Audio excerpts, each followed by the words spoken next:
नमस्कार साथियों, आप सभी का मेरे चैनल पर एक बार फिर से बहुत-बहुत स्वागत है। आप सभी को मालूम होगा कि मेरा ये चैनल बहुत पुराना नहीं है, नया है और खासकर इस चैनल को मैंने सरकार की उन नीतियों के बारे में चर्चा करने के लिए बनाया है, जो नीतियाँ कहीं न कहीं सरकार अपने तानाशाही रवैये से बनाती है और उसके लिए वो जनता के बारे में या किसी एक वर्ग विशेष के बारे में बिल्कुल नहीं सोचती है और कहीं न कहीं इन नीतियों को आप कह सकते हैं, ये दमनकारी नीतियाँ हैं। तो अभी तो जो भी मैंने वीडियो बनाया है, वो वीडियो बिहार के शिक्षा विभाग पे है। क्योंकि बिहार का शिक्षा विभाग के पाठक के आने के बाद से ही सुर्खियों में हमेशा बना रहता है। हालांकि अब पाठक साहब तो चले गए हैं, लेकिन जब से सिद्धार्थ साहब आए हैं तो ये भी कुछ कम नहीं है। बात शिक्षकों का नहीं कर रहा मैं, बात इनकी नीतियों का कर रहा है। और आपको पता है पिछला 2 वीडियो जिन्होंने भी मेरा देखा होगा उनको पता होगा कि मैं नीतियों का बात करता हूँ, किसी एक के भले या फायदे का बात नहीं करता। लेकिन अगर आपको लगता है कि मैं शिक्षकों के लिए बात करता हूँ, शिक्षकों के भले का बात करता हूँ, तो ठीक है, कोई दिक्कत नहीं। शिक्षक हमारे राष्ट्र निर्माता है, भाग्य विधाता है, तो उनके भले के बारे में अगर कोई बात कर रहा है तो वो गलत नहीं है। तो जिनको भी मेरा वीडियो अगर लगता है कि शिक्षकों को लेकर बात करते हैं, शिक्षकों के लिए बात करते हैं, वो भी सही वीडियो को ऑफ करके जा सकते हैं। जिनको शिक्षकों से कोई लेना देना नहीं है, जो आपके बच्चों का भविष्य बनाने वाले हैं, आपका भविष्य कहीं ना कहीं उनके ऊपर निर्भर करता है, राष्ट्र का भविष्य उनके ऊपर निर्भर करता है, राष्ट्र निर्माता है जो, अगर उनके बारे में आपको नहीं सुनना तो फिर तो आप अपने मानसिकता का स्तर जान सकते हैं और चाहे तो आप वीडियो ना देखें, कोई दिक्कत नहीं है मुझे उससे। मैं ये वीडियो उन वर्ग के लिए बनाता हूँ जो एक बुद्धिजीवी वर्ग है, क्योंकि कभी कभी क्या होता है बुद्धिजीवियों से भी कुछ चूक हो जाती है। और चूक किस मामले में? तो सरकार को चुनने के मामले में या सरकार की गलतियों को अनदेखा कर देते हैं। कभी कभी अनदेखा इस कारण से भी हो जाता है कि कोई किसी और फील्ड का है, किसी और डिपार्टमेंट का है, किसी और चीज से मतलब रखने वाला है, उसको इन चीजों से कोई लेना देना नहीं है। इस कारण से भी ध्यान आदमी देते हुए भी नजरअंदाज कर देता है, देखते हुए भी नजरअंदाज कर देता है। तो आपके आंखों को खोलने के लिए ये मैं बना रहा हूँ। दुनिया में कोई ऐसा व्यक्ति नहीं होगा जो शिक्षक के कारण या शिक्षकों के हित हो का काम हो चाहे अहित का काम हो, उससे प्रभावित नहीं होगा। आप पर्सनल रूप में प्रभावित नहीं हो सकते हैं, व्यक्तिगत तौर पर आप प्रभावित नहीं होंगे, लेकिन कहीं ना कहीं आपके बच्चे उन्हीं शिक्षकों के पास पढ़ने जाते हैं। आपके बच्चों का भविष्य उन्हीं शिक्षकों के हाथ में है। अगर शिक्षक ही परेशान रहेगा, तबाह रहेगा, दुखी रहेगा, चिंतित रहेगा, तो वो आपके बच्चों का भविष्य का दुख दूर कैसे करेगा? आपका चिंता दूर कैसे होगा? किसी भी अभिभावक का सबसे बड़ा चिंता उनके बच्चों का भविष्य होता है। तो यहाँ तो आपके जो बच्चों के भविष्य के निर्माता हैं, भविष्य निर्माताओं के साथ ही खेल हो रहा है। अभी अभी न्यूज आया है, एक दिन पहले माननीय शिक्षा मंत्री, बिहार के माननीय शिक्षा मंत्री ने जो शिक्षकों के लिए स्थानांतरण नीति आई थी उसको वापस ले लिया है। और कहीं ना कहीं मेरा ये वीडियो उन्हीं को के ऊपर है, ठीक है, जिससे बहुत सारे शिक्षक खुश भी हैं, खासकर वे शिक्षक जो अभी सक्षमता पास किए थे और जिनको जबरदस्ती विद्यालय से हटाने की बात चल रही थी कि आपको उसमें ऑप्शन डालना ही होगा, नहीं डालिएगा तो आपको फिर भी हटा दिया जाएगा। स्थानांतरण नीति पे मैं पहले ही वीडियो बना चुका हूं, आप उसको देख सकते हैं। स्थानांतरण नीति पहले ही मैं बता चुका हूं कि वो महिलाओं के लिए ही था ज्यादातर। तो जाहिर सी बात है कि पुरुष शिक्षक उसके खिलाफ होने ही वाले थे, वो होते ही। तो मेरा ये कहना है कि आप कोई भी नीति ऐसा बनाते ही क्यों है जो एक वर्ग को के हित में होता है, दूसरे वर्ग का अहित करता हो? आप ऐसा कोई नीति क्यों नहीं बना सकते हैं जिससे सभी का फायदा हो, चाहे वो कोई हो, चाहे वो महिला शिक्षक हो, चाहे वो पुरुष शिक्षक हो। महिलाओं को आपने पंचायत दे दिया, बहुत बढ़िया बात है। तो पुरुष शिक्षकों ने कौन सा पाप किया था? इन्हीं महिला शिक्षकों में से ही कितने महिलाओं के पति, महिला शिक्षकों के पति खुद भी पुरुष शिक्षक में ही आते हैं। तो आपने तो एक ऑप्शन दे दिया कि महिला शिक्षक का पति और पुरुष वाला ऑप्शन आपने दिया था। लेकिन जब एक ही साथ स्थानांतरण हो रहा है, इसको और रैंडमाइजेशन आपने खुद कहा कि रैंडमाइजेशन से होगा, तो इसकी क्या गारंटी है कि दोनों पति पत्नी एक साथ होंगे? ये तो होती नहीं। दूसरा चीज है कि पुरुषों को आपने अनुमंडल का ऑप्शन दे रखा था। तो ये सब पहले ही आप जानते हैं, इस पर ज्यादा बात करने का मतलब नहीं है कि यहाँ पे बहुत सारा जिला जिसमें एक अनुमंडल है तो उनका दूसरा जिला हो जाता है, या फिर अनुमंडल बहुत बड़ा क्षेत्र होता है, अनुमंडल को हटाकर प्रखंड करने की बात ही हो रही थी। और यही प्रखंड करने का मांग ही था सिर्फ सरकार से। अगर सरकार प्रखंड कर देती तो सरकार को अपना स्थानांतरण नीति वापस लेने का जरूरत नहीं पड़ता। पुरुषों को कोई आपत्ति नहीं थी कि महिलाओं को आप पंचायत दे रहे हैं, महिलाओं से उनका कंपेरिजन तुलना नहीं था। जैसे महिलाओं को सुविधा मिल रहा था वैसे पुरुषों को भी सुविधा चाहिए था। प्रखंड का क्षेत्र भी बड़ा होता है, छोटा नहीं होता है। लेकिन वो कह रहे थे कि आप हमें 10 प्रखंड दे दीजिए। सरकार ने नीति में बस एक बदलाव किया, क्या किया कि 10 अनुमंडल की जगह 3 अनुमंडल कर दिया मिनिमम, और बोल दिया कि सक्षमता परीक्षा जो पास कर चुके हैं शिक्षक, अगर वो नहीं भी पढ़ते हैं तो उनको कहीं भी भेज दिया जाएगा। एक तरफ 3 अनुमंडल, एक तरफ कहीं भी भेजे जाने का डर, मतलब दोनों तरफ, एक तरफ कुआं एक तरफ खाई। ऐसे ऊहापोह की स्थिति में कोई भी शिक्षक कैसे अपनी जिम्मेदारी को बढ़िया तरीके से निभाएगा? इससे सामने से दिखता है कि हमारे सरकार का बच्चों के भविष्य के प्रति, शिक्षकों के प्रति रवैया बहुत ही दुर्भाग्यपूर्ण है। ऊपर ऊपर से सिर्फ 1,14,138 शिक्षकों को हम नियुक्ति दे रहे हैं। क्या है यहाँ 1,14,138 शिक्षकों को नियुक्ति पत्र। तो श्रीमान मुझे ये बताइए, क्या ये शिक्षक पहले से शिक्षक नहीं थे? क्या ये पहले से कुछ और थे जिनको आपने 1,14,138 शिक्षकों को नियुक्ति पत्र दिया है? और ये 20-20 साल से, 15-15 साल से पहले ही से टीचर हैं। नियोजित शिक्षक अलग शिक्षक होंगे और सरकारी शिक्षक अलग शिक्षक होंगे, ये क्या मतलब? दोनों है तो शिक्षक ही। आपकी नीतियों के हिसाब से ऊपर नीचे अलग अलग हो सकते हैं, लेकिन कहलाते तो शिक्षक ही है दोनों। तो ये तो आपने पुराने शिक्षकों को ही नया शिक्षक बना दिया है। और सबसे बड़ा चीज जो यहाँ लिखा है कि सक्षमता पास शिक्षकों का अभी तबादला नहीं, तो कहीं ना कहीं मैं आप लोगों को क्लियर कर देना चाहता हूं। आप देखना मेरे बात पे विश्वास करना, नहीं भी करोगे तो आपको खुद समझ में आ जाएगा बहुत जल्दी कि ये अभी तबादला नहीं है। इसका मतलब ये अभी तबादला नहीं, ये है आपका कभी तबादला नहीं। अब आपका तबादला होने नहीं जा रहा है, ये अब चल गया ठंडे बस्ते में। तो इससे विशिष्ट शिक्षक जो बने हैं सक्षमता पास करके, उनको तो ज्यादा दिक्कत नहीं होगा, वो तो कहीं ना कहीं बहुत खुश होंगे। मतलब उसमें 80%, 85% टीचर जो है, 80 से 85% टीचर जो है वो खुश ही होंगे, क्योंकि सब अपने अपने स्थान पे के आसपास ही थे। 10 से 15% टीचर वहां हो सकते हैं, और बाकी बीपीएससी से जो भी शिक्षक गए थे, चाहे वो टीआरई 1 में हो या फिर 2 में हो, इनमें बहुत ही बड़ा असंतोष का भाव पैदा हो गया है, और कहीं ना कहीं होगा भी। क्योंकि जो 1 लाख से ऊपर कल के अखबार में आया था, आज जब मैं वीडियो बना रहा हूँ, आज 21 तारीख है, 20 तारीख के अखबार में अगर आप जाकर देखें तो उसमें लिखा है 1 लाख से ऊपर शिक्षकों ने भर दिया था फॉर्म। तो उसमें से 90%, 95% शिक्षक बीपीएससी वाले ही होंगे, या फिर आप कह सकते हैं 85%। ये 10 से 15% जो आपका पुराने शिक्षकों में ही जो इधर उधर थे उनको वो होंगे, बाकी तो 80-85% शिक्षक बीपीएससी वाले ही होंगे। बहुत सारी महिलाएं हैं जो बीपीएससी से बहाल हुई हैं, तो दूर दराज के क्षेत्र में, दूर ही नहीं मतलब एकदम ग्रामीण इलाकों में, जहां दूर दूर तक ना साधन है ना कुछ है, इवन जो विद्यालय है, विद्यालय की स्थिति बहुत खराब है, जर्जर है, शौचालय तक नहीं है, वैसे जगहों पे काम करने के लिए मजबूर है।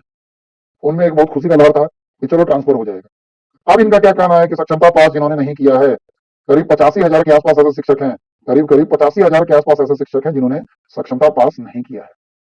तो अभी 3 चरण का इनका बचा हुआ है। अभी 3 चरण में कब एग्जाम होगा, कब रिजल्ट आएगा, तो मतलब मिला जुला कर आप मानिए कि 1 साल तो इधर ले लीजिए, 1 साल तो इधर, 2 सक्षमता कराने में सरकार को 8-9 महीना लग गया है। एक बीपीएससी टीआरई 3 का रिजल्ट देने में, अब तो टीआरई 3 भी आ गया। देखिए यहाँ पे टीआरई 1 और 2 तो पोस्टेड है, अब टीआरई 3 भी आ चुका है, टीआरई 3 भी आ गया। तो ये होंगे। अभी जो 50,000 टीचर नहीं दिए हैं नियोजित शिक्षक, वो देंगे। तो मिला जुलाकर अब क्या होगा कि मैं आपको एक बढ़िया तरीके से बताता हूँ कि मिला जुलाकर अब क्या होगा कि पूरे जो 6 लाख टीचर हैं, पूरे के पूरे 6 लाख टीचर जो है, 6 लाख शिक्षक जो हैं, ये अब देंगे। ठीक है, ये अब ट्रांसफर नीति में, स्थानांतरण नीति में आएंगे। ये अब स्थानांतरण नीति का पार्ट बन जाएंगे। तो इतने बड़े पैमाने पे शिक्षकों का ट्रांसफर कैसे होगा, कैसे नहीं होगा, ये आप खुद जानते हैं। मतलब आप समझ लीजिए कि मैं तो 1 साल पीछे बोल रहा था कि 1 साल, आप मान के चलिए कि अब कभी नहीं, अब कभी नहीं, अब कभी नहीं स्थानांतरण होने वाली है। बीपीएससी पे सबसे ज्यादा मार्क किसको लगेगा? तो बीपीएससी टीआरई 1, टीआरई 2 को। बीपीएससी टीआरई 1 और 2 से जो शिक्षक आए हैं उनको सबसे ज्यादा भुगतना पड़ेगा। और बात सिर्फ उनके भुगतने के लिए नहीं है, आप ध्यान से पूरे सिचुएशन को समझने की कोशिश कीजिए। सरकार कभी आपकी स्थानांतरण नीति चाहती ही नहीं थी, सरकार आपका स्थानांतरण करना कभी चाहती ही नहीं थी। अब आप कहेंगे कि कैसे, आप ऐसा कैसे कह रहे हैं सरकार स्थानांतरण नहीं करना चाहती थी? क्योंकि स्थानांतरण नीति सरकार ने बनाया। तो सबसे पहले अगर मैं बात करूं तो ध्यान से समझिएगा तो सब कुछ समझ में आएगा कि नंबर 1, स्थानांतरण नीति बनाने के लिए सरकार ने कहा 15 दिन का समय चाहिए, और ये 15 दिन का पूरा हुआ करीब करीब 3 से 4 महीनों में। और तब तक इन्होंने सक्षमता 1 के शिक्षकों को लटका के रखा, सरकारी शिक्षक बनाए नहीं।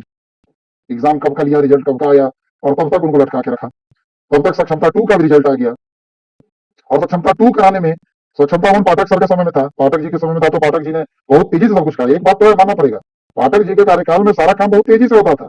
सिद्धार्थ बाबू में उतना दम नहीं है, ये तो देख के ही समझ में आ गया है कि सिद्धार्थ बाबू सिर्फ महीने से बोलते नहीं है, बाकी इनका काम में भी महीने ही है, तेजी से काम नहीं होता है इनका।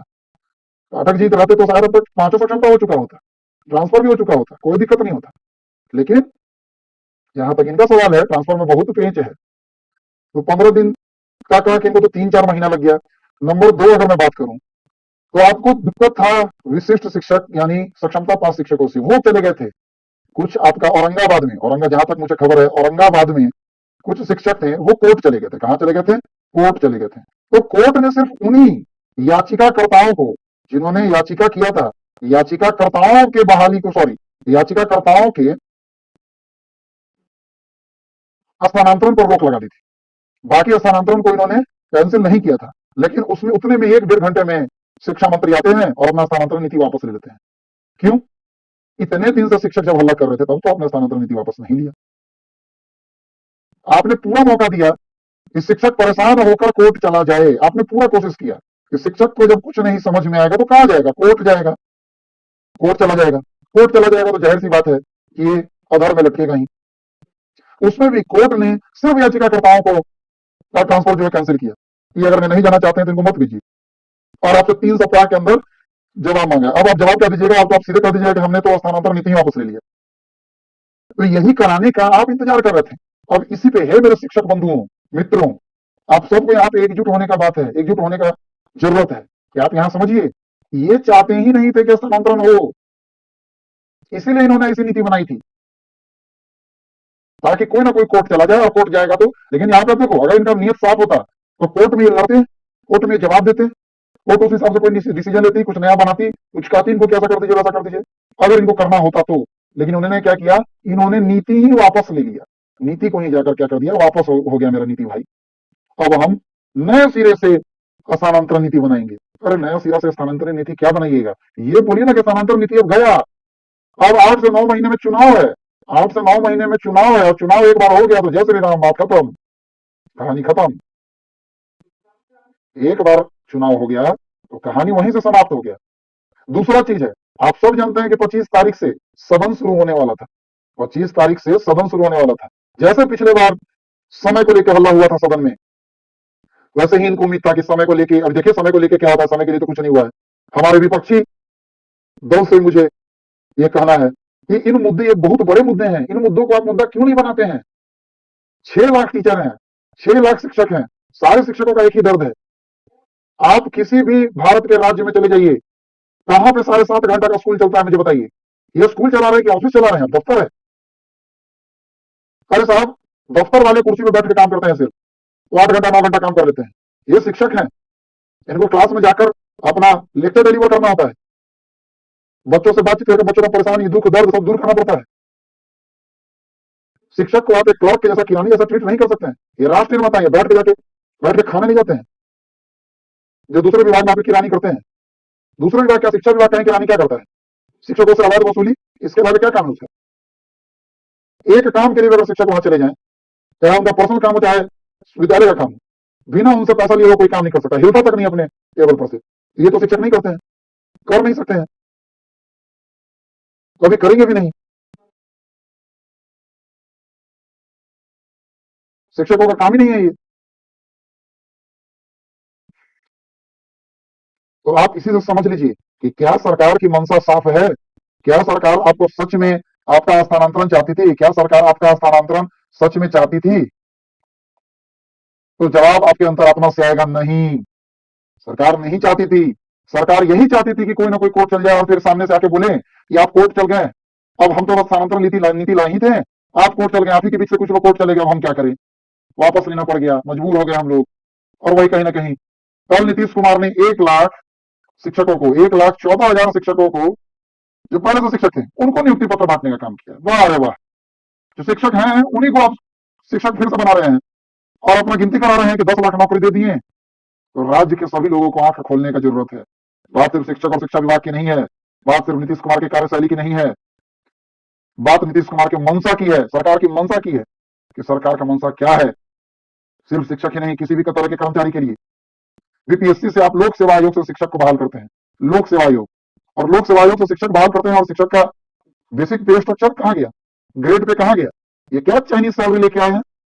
किस तरीके का चाइनीज सैलरी है? मुझे एक राज्य आप बता दीजिए जहां पे शिक्षकों का इतना कम वेतन हो। इतना कम वेतन किस राज्य में है? कोई राज्य नहीं मिलेगा आपको जहां पे शिक्षकों का इतना कम वेतन हो, इतना कम इज्जत हो। इज्जत भी सरकार ने खत्म कर दिया शिक्षकों का, कम इज्जत हो, और इतना ज्यादा काम हो, इतना ज्यादा घंटे काम करना पड़ता हो। दूसरा, आपका जब चुनाव होगा, जब कुछ भी होगा, जनगणना होगा, वहां आप शिक्षकों को लगा देते हैं। तो सरकार का मंशा तो शिक्षा है ही नहीं, शिक्षा व्यवस्था सुधार का बात करते हैं। सरकार का तो मंशा शिक्षा का के लिए कदम बढ़ाना या शिक्षा को सुधारने का तो है ही नहीं। अगर ये रहता तो शिक्षक सिर्फ शिक्षण का काम करते हैं, इधर उधर का आलतू फालतू काम नहीं करते। और कभी अगर मजबूरी में करते भी तो ज्यादा समय उनका शिक्षण में जाता है। हमारी जो नई एजुकेशन पॉलिसी है, जो न्यू एजुकेशन पॉलिसी, एनईपी सब रखते हैं और बोला था कि बिहार पहला राज्य जिसने एनईपी को लागू किया है। कहां लागू है? न्यू एजुकेशन पॉलिसी से के हिसाब से आप क्या शिक्षकों का वेतन दे रहे हैं? जवाब है नहीं। न्यू एजुकेशन पॉलिसी के हिसाब से क्या आपका काम का घंटा है? जवाब है नहीं।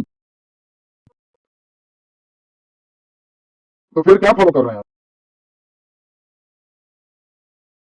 बच्चों को ये होनी चाहिए, बच्चों को वो होनी चाहिए, सब ये फॉलो कर रहे हैं। शिक्षक को जो होना चाहिए वो, अरे कोई भी शिक्षण क्षेत्र में या कोई भी किसी भी क्षेत्र में काम करता है तो काम कहीं ना कहीं वो अपने लिए भी तो करता है, अपने परिवार के लिए भी तो करता है।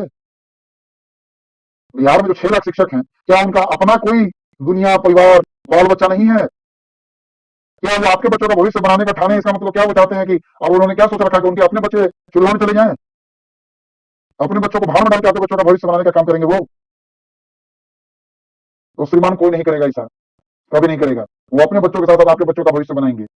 अरे भारत सरकार का नौकरी है, दूसरे राज्यों की सरकार का नौकरी है। शिक्षक जो बाकी सरकार और भारत सरकार के हैं, जरा उनसे तुलना कर लीजिए बिहार के शिक्षकों का। वहां तो लोक सेवा आयोग से हुए, जो कि एक समय नेत्रहाट जैसा संस्थान जो है, जो कितना आईएएस आईपीएस दिया बिहार को, जब से बिहार और झारखंड अलग हुआ, झारखंड में चला गया वो, उसमें भी लोक सेवा आयोग से शिक्षक जाते थे। जरा सा उनका वेतन क्या है पता कर लीजिए, काम का घंटा क्या है पता कर लीजिए। तो बात मेरे काम कराने या न कराने से मेरा नहीं हो रहा है, बात है कि शिक्षकों को इतना प्रताड़ित क्यों, इतना प्रताड़ना क्यों दे रहे हैं? ये क्यों? शिक्षकों को प्रताड़ित करके, शिक्षकों को प्रताड़ना देके क्या हासिल होगा? बात यह है, जानना मुझे ये है कि शिक्षकों को प्रताड़ना देके हासिल क्या होगा? आपको क्या हासिल होगा? क्या चाहते हैं और कब तक? तो सरकार के खिलाफ मैं आपको बोल रहा हूं, जितने भी शिक्षक गण हैं, इस बार चुनाव में इनको दिखा दीजिए, या आंदोलन के जरिए जो भी साधन हो, हम लोग सभी का पूर्ण सहयोग है आपके साथ, क्योंकि हमारे भी बच्चे जाते हैं विद्यालय में पढ़ने, हमारे भी समाज से बहुत सारे लोग शिक्षक हैं। शिक्षकों का दर्द आप देखा नहीं जाता, हमारे भी घर परिवार रिश्तेदार में शिक्षक हैं। पता चल रहा है कि अनमैरिड अनमैरिड लड़कियां हैं जो शिक्षक बनी है इस बार, पूरे जोशो खरोश के साथ की बच्चों का भविष्य सुधारेंगे। आज उनका भविष्य खुद अधर में है, जो 200-250 किलोमीटर दूर अपने घर से रह के और देहात में जंगल में रह के बच्चों को पढ़ा रही है। ऐसा ऐसा जगह है जहां पर ना पढ़ाने का सुविधा है, ना पढ़ने का सुविधा है, ना बिल्डिंग है, ना शौचालय, ना कुछ है। अरे मूलभूत चीज तो होनी चाहिए, मूलभूत चीज भी नहीं है। तो ऐसे काम नहीं चलेगा। ऐसे शिक्षा व्यवस्था में सुधार और गुणवत्तापूर्ण शिक्षा का तो सपना मेरे को लगता है कि तो अधूरा ही है। अधूरा क्या, मुझे तो लगता है कि हमारे नीतीश कुमार पलटू चाचा जो है, ये खुद शिक्षा से इनका कोई लेना देना नहीं है। ये तो मुझे लगता है कहीं ना कहीं सोचते हैं कि अगर सब शिक्षित हो जाएगा तो फिर इनको वोट कौन देगा?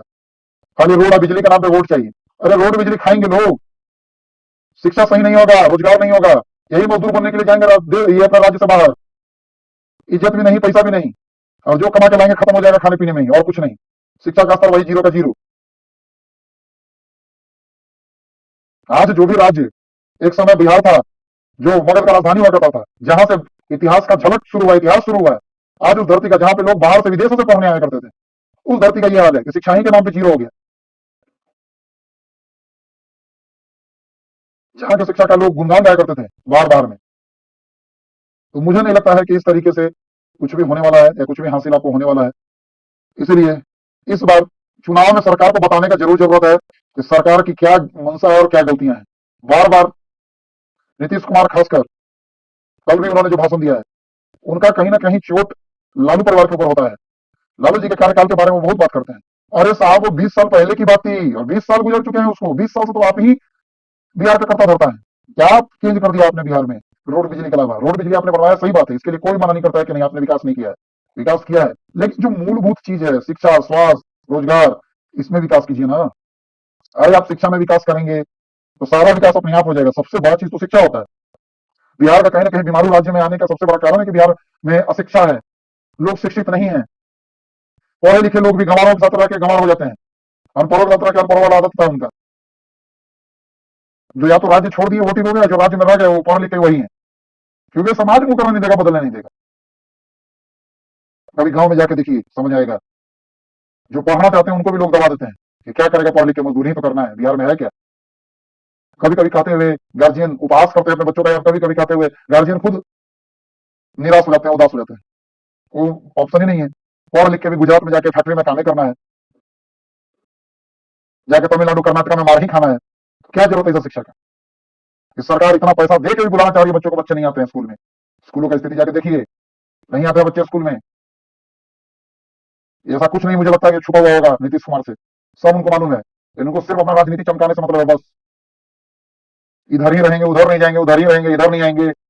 पलटू चाचा का काम है खाली पलटना, बात पलटते रहना और खुद पलटते रहना। यही बीजेपी जब विपक्ष में थी कितना हल्ला करती थी कि टाइमिंग को लेके वो पाठक गलत कर रहा है, ये वो करते रहते थे। और आज जब यही बीजेपी अपने सत्ता में है, नीतीश कुमार साथ है, तो फिर इनका बोलती बंद, जीरो, शून्य। और तेजस्वी यादव ने तो कम से कम इतना किया कि इतने बड़े पैमाने पे नौकरी दिलाए लोगों को। इसको बोलने में मुझे कोई गुरेज नहीं, क्या तेजस्वी प्रसाद यादव नहीं होते तो बिहार में इतनी बड़ी बहाली नहीं आती, इतने बड़े पैमाने पर शिक्षकों की बहाली नहीं होती। अब इससे चाहे आपको अच्छा लग रहा हो चाहे बुरा लग रहा हो, ये आपके ऊपर है। और आप लगाइए, इससे मुझे कोई फर्क नहीं पड़ता है। जहां जहां सरकार की नीतियां गलत होगी वहां पे मैं बोलूंगा ही। और मैं क्या, मेरे जैसे जितने भी लोग हैं जिनको इस राष्ट्र का चिंता हो, जिनको हमारे राज्य का चिंता हो, वो बोलेंगे ही बोलेंगे, और जरूर बोलेंगे, बोलना चाहिए भी। इतना का मुंह बंद करेंगे आप, मुंह नहीं बंद करा सकते हैं आप बहुत लोगों का। चलिए, तो इसी के साथ मैं अपनी वाणी को विराम देता हूं। आगे आप सब शिक्षक हैं, बुद्धिजीवी हैं, बुद्धिजीवी वर्ग कहलाते हैं आप समाज के। आप सब गुरु हैं, आपसे तो बच्चे सीखने जाते हैं, आप तो खुद शिक्षा देते हैं दूसरों को, तो आप आगे खुद समझ सकते हैं। एकदम एक बात क्लियरली समझ लीजिए, सरकार का आपके प्रति कोई भी बढ़िया रवैया नहीं है। सरकार शिक्षकों का भला कभी चाहती ही नहीं है, खासकर नीतीश सरकार। और सरकार का बात मैं नहीं कर रहा हूं, नीतीश और इंडिया की जो सरकार अभी बनी हुई है सदन में, राज्य में, ये आपका भला कभी नहीं चाहती है। इसी के बीच में से दो तीन एमएलसी एमएलए बोल लेते हैं, बस बोलने का काम करते हैं। वो खुद उसी पार्टी के नेता है, पार्टी के प्रवक्ता है, और अपने पार्टी पे ही उनका कोई जोर नहीं है, अपने पार्टी पे ही नहीं बात करते हैं। बोलते हैं नीतीश कुमार से बात करके आए हैं, मुख्यमंत्री जी से बात किया है, क्या और क्या किया है बात करने में तो कोई फायदा नहीं हो रहा है, आपके बात करने से हो ही क्या रहा है। तो आप सिर्फ बातें ही करते हैं, और हम लोग के सामने सिर्फ बातें ही बनाते हैं और कुछ नहीं करते हैं। इस बार आपको चुनाव में शिक्षक दिखा देंगे, अगर सारे शिक्षक एकजुट रहे तो समझा देंगे आप लोग को। जो चुनाव में शिक्षकों के वोट से जाते हैं ना, एमएलए एमएलसी बनते हैं, पता चल जाएगा आपको इस बार। और सारे शिक्षकों से मेरा आह्वान है, इवन शिक्षक ही नहीं, शिक्षक के जो परिजन है उनसे भी मेरा आह्वान है कि आप सभी इस बार सरकार को दिखा दीजिए कि शिक्षकों का एकता क्या है। और राष्ट्र निर्माता, भविष्य निर्माता के साथ अगर कुछ गलत होता है तो जनता का रुख क्या होगा उस पर। शिक्षकों के साथ अनिष्ट होना जनता को खुश होने के जैसा कुछ नहीं है इसमें। हर समाज में कुछ लोग अच्छे, कुछ लोग गलत होते हैं, तो कुछ गलत के कारण बाकी अच्छों को आप गलत नहीं कर सकते हैं। तो आप भी आंखें खोलिए, हर शिक्षक नहीं पढ़ाने वाला नहीं होता, वो तो हर जगह हर आईएएस काम करने वाला नहीं होता। आईएएस ऑफिसर नहीं तो सब काम करने वाला ही है, बहुत सारा उसको घूसखोर भी है, और हर आईएएस घूस भी नहीं लेने वाला है। यहीं पे दो आईएएस आप देख रहे हैं, पाठक जी थे और एक हमारे सिद्धार्थ बाबू हैं। पाठक जी के काम करने का ढंग, अंदाज अलग था, सिद्धार्थ बाबू के काम करने का अंदाज अलग है, दोनों तो आईएएस ऑफिसर ही। एक बोलते काम पे करते ज्यादा थे, नहीं करने पे चिल्लाने लगते थे, और दूसरे जो है वो बोलते बहुत है, बहुत धीरे शालीनता से बोलते हैं, करते कुछ नहीं है, सिर्फ बोलते ही है। तो हर किसी का काम करने का अलग अलग तरीका होता है, अंदाज होता है, कुछ उसमें सही कुछ गलत होते हैं, लेकिन एक के कारण आप सबको नहीं कर सकते हैं। तो जनता को आंख खोलने की जरूरत है, अगर आपको अपने बच्चों के भविष्य से प्यार है तो, अगर नहीं है तो बात दूसरी है। चलिए, अब इसी तरीके से सरकार की कोई भी ऐसी नीति आएगी जिसके खिलाफ मुझे आवाज उठाने का जरूरत पड़ेगा, मैं जरूर आवाज उठाऊंगा, चाहे इसमें मेरा कोई साथ दे या ना दे। मुझे भी पता है कि समाज में बहुत सारे बुद्धिजीवी वर्ग आज भी हैं जो कहीं ना कहीं इन चीजों को समझेंगे और साथ मेरा देंगे ही देंगे, बिल्कुल देंगे, क्योंकि इसी पे हमारा भविष्य टिका है। सरकार के काम पे ही, सरकार के नीतियों पे ही हमारा आने वाला भविष्य, हमारे बच्चों का आने वाला भविष्य टिका होता है। तो आप सबसे अपेक्षा है, गुजारिश है कि आप सब मेरी बातों को एक बार फिर से सुनिए और उस पर सोचिए कि क्या सही है, क्या मैंने जो बोला गलत बोला। हो सकता है मेरी भाषा में कभी कुछ ऐसा आपको लगा होगा जो शायद आपको ठीक नहीं लगा होगा, तो उसके लिए मैं क्षमा चाहता हूं। लेकिन अंदर से इतना क्रोध है कि ये सब बोलना पड़ जा रहा है। सरकार अगर सब कुछ सही से करे तो कोई क्यों कुछ बोलेगा। जहां पर सरकार का बढ़िया काम है, मैंने तो बोला ही कि हाँ, रोड बिजली इन्होंने बनवाया है तो बनवाया है, लेकिन जहां ये गलत करेंगे वहां पर भी आवाज उठेगा। एक सही काम करके आप सोचेंगे 100 गलत काम कर दें और कोई आवाज न उठाए तो ये आपका भ्रम है, भ्रम से निकल जाइए। आपको आज चुन के भेजा गया है सारा सही काम करने के लिए, सारा सही करते भ्रम एक दो काम कुछ किसी समुदाय के अगर विपरीत होता है तो वो अलग बात है। किसी एक दो समुदाय के लिए नहीं, सरकार सभी के लिए काम करती है, वो अलग बात है। लेकिन पूरा गलत, ये कहीं से भी क्षमा योग्य नहीं है। और आने वाले चुनाव में आपको कहीं ना कहीं असर दिख जाएगा, हमारे माननीय नीतीश कुमार जी, दिखेगा आपको। चलिए, तो इसी तरीके से जितने भी लोग हैं, जितने भी बुद्धिजीवी वर्ग हैं, उनसे मेरा गुजारिश है कि आप मेरे चैनल को ऐसे ही सब्सक्राइब कीजिए, इस वीडियो को जितना ज्यादा हो सके शेयर कीजिए, ताकि जितने भी लोग हैं उनकी आंखों से पट्टी हटे। और जो पट्टी बांध के लाना चाहते हैं तो खैर उनका तो भविष्य अंधकार में है ही, उनके लिए मुझे कोई दिक्कत भी नहीं है। लेकिन जो है, जिनको अपना भविष्य, अपने बच्चों का भविष्य आगे सुधारना है, तो जरूर जितना ज्यादा हो सके इस वीडियो को फैलाइए। और आने वाले बहुत सारे सरकार की नीतियों के बारे में इसी तरीके से बात करने वाला हूं, करूंगा भी। तो जाने से पहले मैं वही कहना चाह रहा हूं जो मैं हमेशा अपने वीडियो में कहते आया हूं कि नीतीश कुमार, ये जो भी सरकार है, जनता को इतना बेवकूफ मत समझिए और मूर्ख मत बनाइए। धन्यवाद।